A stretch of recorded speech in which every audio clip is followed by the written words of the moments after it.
Dalam catatan sejarah, perang terbuka antara Jambi dan Johor berlangsung lebih kurang 14 tahun lamanya. Sejak tahun 1667 hingga 1681 Masehi. Dalam kurung waktu 14 tahun itu, telah terjadi paling kurang 4 kali perang. Dengan kata lain, hubungan Jambi dan Johor dalam kurun waktu selama 14 tahun tersebut diwarnai dengan penderitaan rakyat akibat peperangan.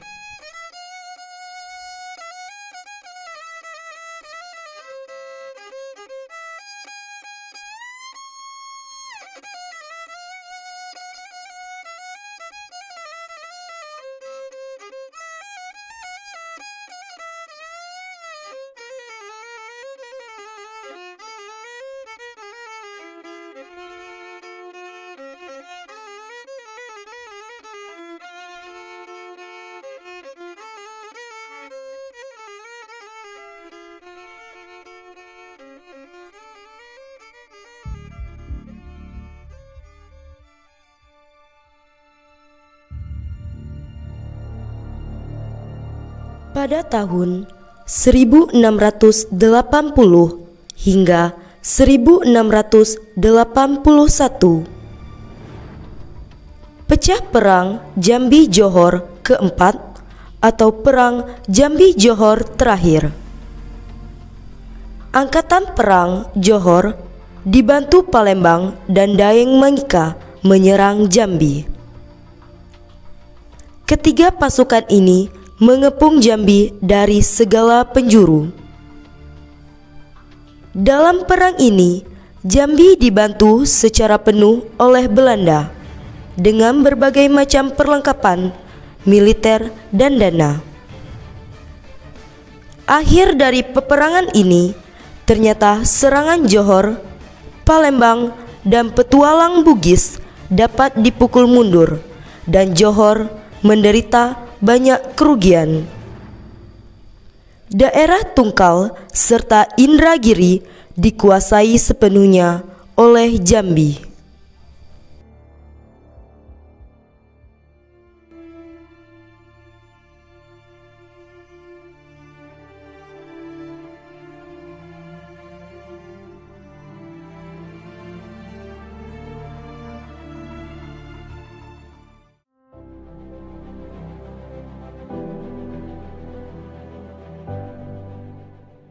Namun, tentu saja bantuan dari pihak Belanda itu tidak gratis. Belanda menuntut balas jasa yang teramat mahal. Dampak perang Jambi-Johor yang paling menyakitkan hati rakyat Jambi adalah semakin tahun kedudukan Belanda semakin kuat dan semakin banyak perjanjian ditandatangani oleh Sultan. Maka semakin banyak bagian negeri Jambi tergadai kepada Belanda. Karena tidak tahan dengan kesewenangan-kesewenangan Belanda, maka terjadilah peperangan terbuka. Dalam perang tersebut, Swep Bamsud, kepala kantor dagang VOC di Jambi, terbunuh. Peristiwa ini dijadikan oleh Belanda untuk menangkap Sultan Abdul Muhji atau Sultan Sri Ingalogo dan mengasingkan Baginda ke Pulau Banda pada tahun 1690.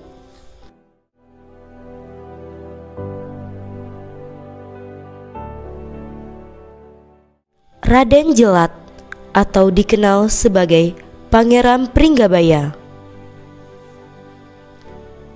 Menurut wasiat ayahnya, ia berhak naik tahta dan sudah didaulat sebagai Pangeran Ratu atau putra mahkota.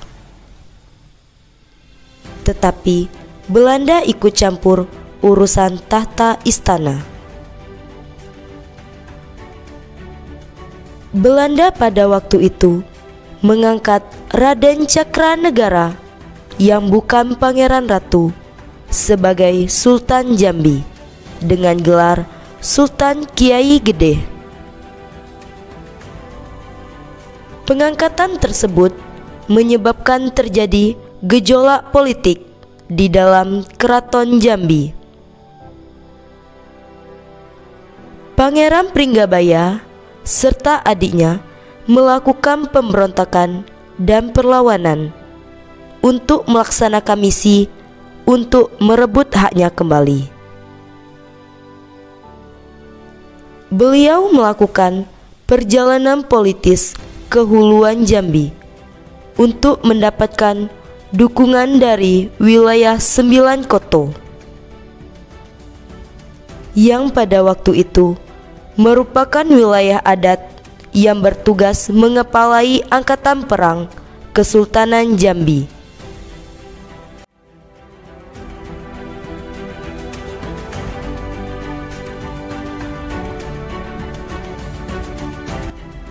Panglima perang pada periode itu adalah Temenggung German Tembago.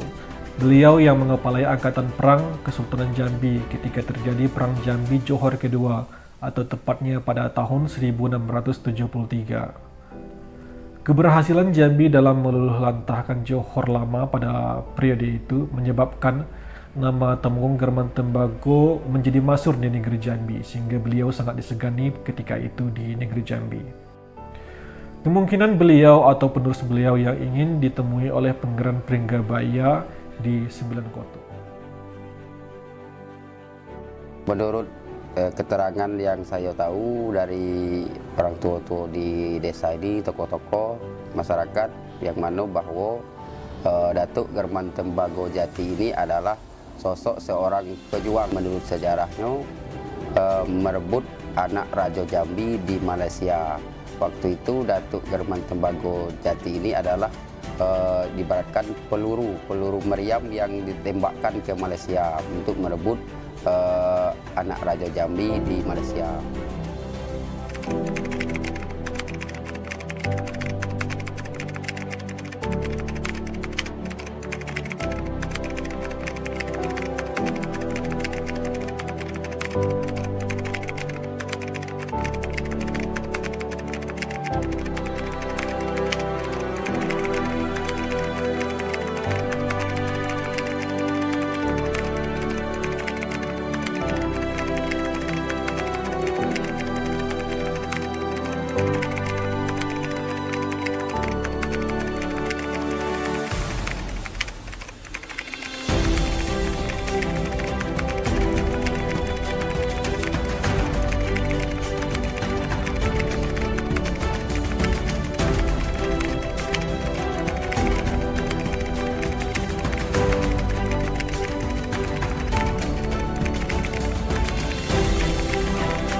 Pada waktu itu wilayah Muara Tebo atau Tebo Tengah sekarang berdasarkan jejak arkeologis dihuni oleh relatif sedikit penduduk jika kita bandingkan dengan wilayah Tebo Huluan atau di mana kelompok suku 9 Koto dan 7 Koto berada.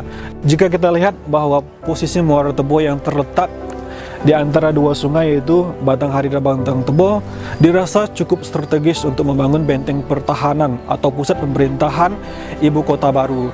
Oleh sebab itu, maka Pangeran Pringgabaya memutuskan daerah yang sekarang disebut dengan Mangunjaya sebagai pusat pemerintahan Jambi. Muara Tebo adalah kota sejarah yang merupakan tempat sejarah yang dulu pernah ditempati oleh raja-raja di Jambi, yaitu sekitar masa pemerintahan Kesultanan Jambi Hulu, yaitu yang dipimpin oleh Sri Maharaja Batu yang berkedudukan di Munjayo, yaitu memimpin Jambi Beliau adalah putra pertama dari Kesultanan Jambi yang berkuasa di wilayah barat Jambi ini, yaitu Muara Tebo dan khususnya di Mangunjayo. Dan masa pemerintahan beliau, wilayah Muara Tebo mengalami puncak kejayaan dengan kemakmuran, hasil pangan yang melimpah, kemudian kekuasaan waktu itu yang diberikan oleh Raja Pagaruyung, yaitu wilayah 7 Koto, 9 Koto, dan Muara Tebo. Jadi daerah ini merupakan daerah sejarah.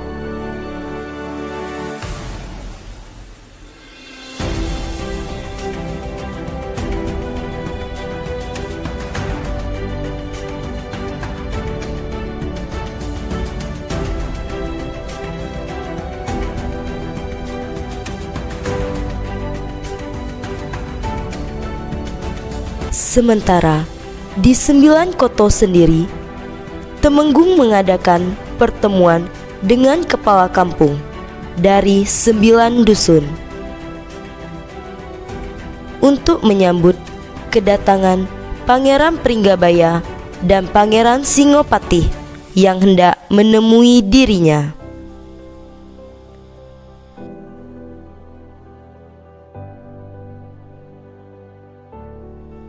Temenggung memerintahkan kepala kampung Sungai Rambai yang merupakan wilayah gerbang pintu masuk menuju 9 Koto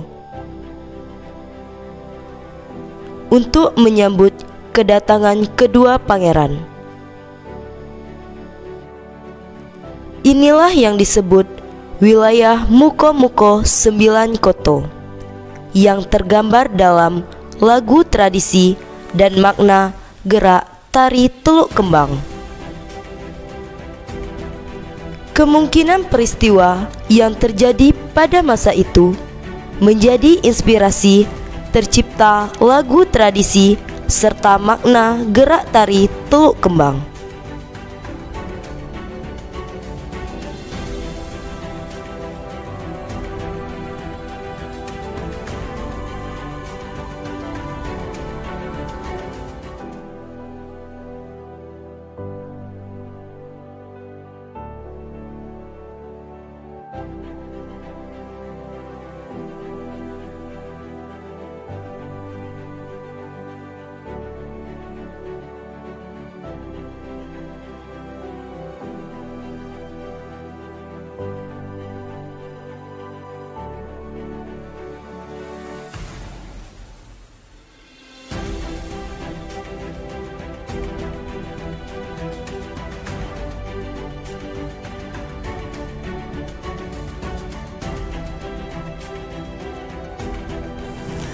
Tari Teluk Kembang ini terdiri dari 9 orang yang melambangkan marga 9 Koto.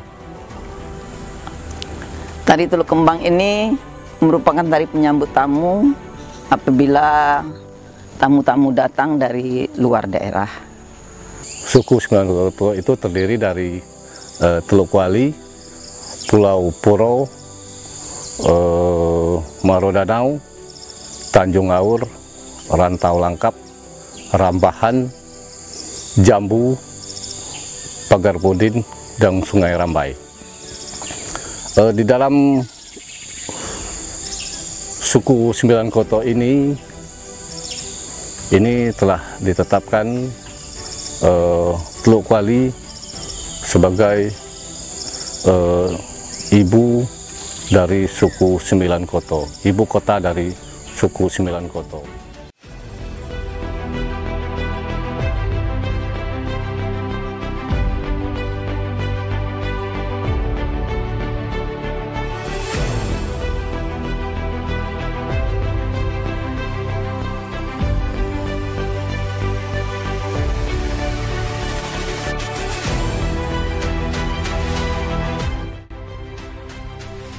Setelah disambut di Muko-Muko atau Sungai Rambai,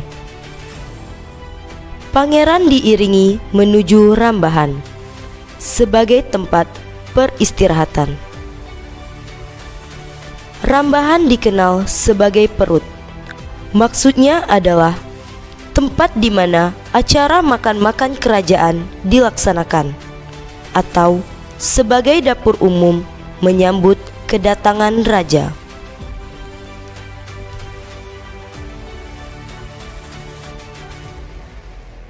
Gulai hitam adalah gulai tradisi atau orang Tebo menyebutnya gulai bengen, gulai tempo dulu. Umumnya gulai hitam dihidangkan ketika ada hajatan besar seperti pernikahan, sunat rasul, ataupun ketika menyambut tamu-tamu agung yang datang ke wilayah Sembilan Koto seperti Sultan Jambi, Pangeran Ratu, ataupun Residen Jambi maupun Gubernur Jambi ketika datang mengunjungi wilayah Sembilan Koto. Kenapa disebut gulai hitam? Karena warna gulai ini berwarna hitam disebabkan menggunakan kuali besi ataupun belanga besi yang sudah berusia puluhan bahkan ratusan tahun, sehingga secara otomatis warna gulai ini bisa menjadi hitam. Mungkin karena kandungan liquid yang berasal dari besi tersebut. Dan hitam juga disebabkan karena gulai ini juga dicampurkan dengan pisang lidi. Mungkin kulit dari pisang lidi tersebut bisa menyebabkan gulai tersebut berwarna hitam. Sekarang ada juga gulai hitam yang menggunakan kecap, tapi kecap pada periode yang lalu bukan merupakan unsur kuliner atau kandungan kuliner yang ada di wilayah Sembilan Koto atau Tebo pada umumnya.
Setelah dari Rambahan, pangeran dibawa ke negeri Pemuncak, disambut oleh Temenggung dengan segala ritual kepercayaan pada masa itu.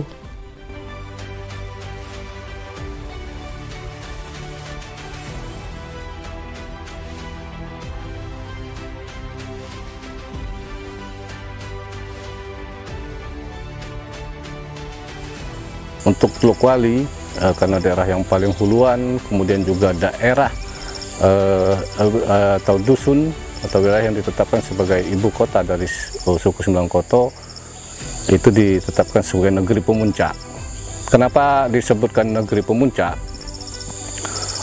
Dalam semua kegiatan-kegiatan di tengah masyarakat adat ini, sistem pemerintahan pada zaman itu adalah sistem pemerintahan adat. Ada yang dikepalai oleh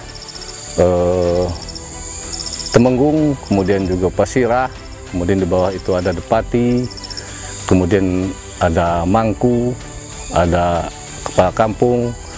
Jadi di setiap penyelesaian permasalahan, pertikaian, persisian, silang sengketa, dan penyambutan kerajaan itu telah disusun berjenjang, mulai dari Sungai Rambai sebagai negeri Muko-Muko, kemudian dilanjutkan ke Rambahan sebagai negeri perut, kemudian Teluk Kuali sebagai negeri pemuncak. Dan di dalam salah satu contoh dalam penyambutan pembesar-pembesar kerajaan atau kerajaan, setiap raja akan berkunjung ke wilayah 9 koto atau suku 9, itu terlebih dahulu semua pemuka masyarakat, tua-tua negeri, tua-tua dusun itu berkumpul di dusun Muko-Muko, yaitu di Sungai Rambai, disambut dengan tarian Teluk Kembang, yang mana tarian Teluk Kembang itu terdiri dari 9 putri yang melambangkan dusun-dusun yang ada di suku 9 koto ini. Kemudian disambut di negeri Muko-Muko, dilanjutkan ke perut, yaitu dusun Rambahan. Di situ di rombongan-rombongan pembesar atau raja disambut dengan kuliner, ciri khas, dijamu di situ. Kemudian dilanjutkan terus rombongan bergerak ke Teluk Kuali sebagai negeri pemuncak, dan semua di situ di negeri pemuncak di Teluk Kuali ini adalah puncak dari semua kegiatan-kegiatan. Diadakan pertemuan oleh tokoh-tokoh masyarakat di suatu tempat dinamakan Persanggrahan. Di situ berkumpul semua dengan rombongan pembesar-pembesar kerajaan atau raja yang akan menyampaikan maksud dan tujuannya berkunjung di negeri pemuncak. Dan disitulah makanya Teluk Kuali disebutkan negeri pemuncak, yang dimana Teluk Kuali memang merupakan ibu kota dari suku 9, yaitu 9 koto, sebagai pusat pemerintahan, pusat dari semua penyelesaian pertikaian permasalahan, silang sengketa, dan pusat dari semua kegiatan-kegiatan yang menyangkut dengan hubungan atau perintah kunjungan pembesar-pembesar kerajaan atau kerajaan pada zaman dahulu.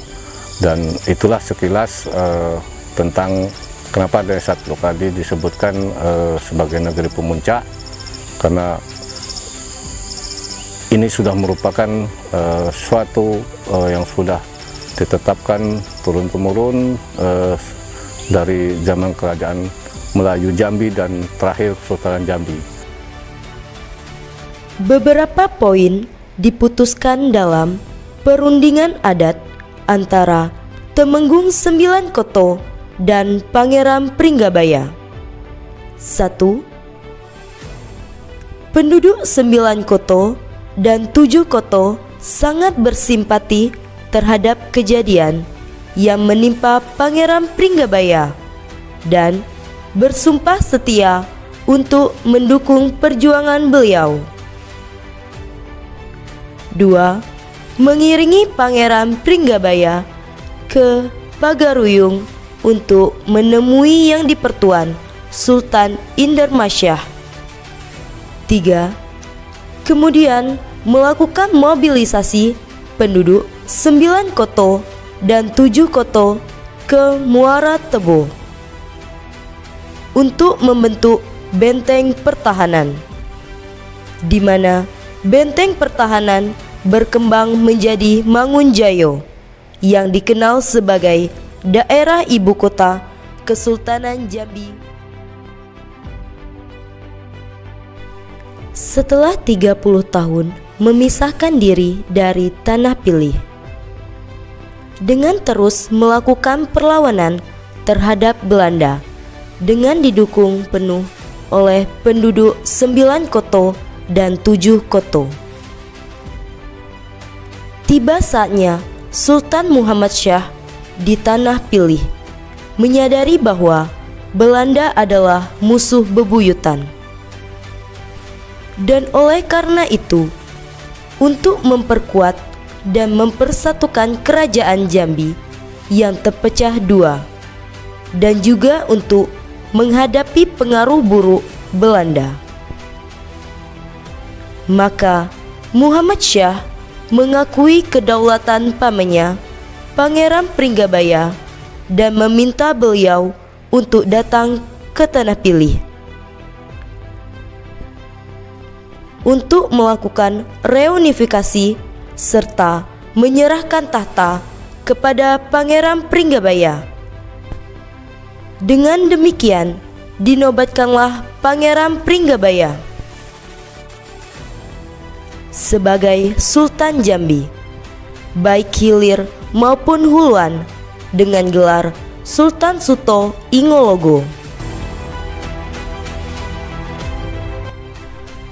Demikianlah peranan negeri Pemuncak atau Margo Sembilan Koto dalam perkembangan sejarah Kesultanan Jambi.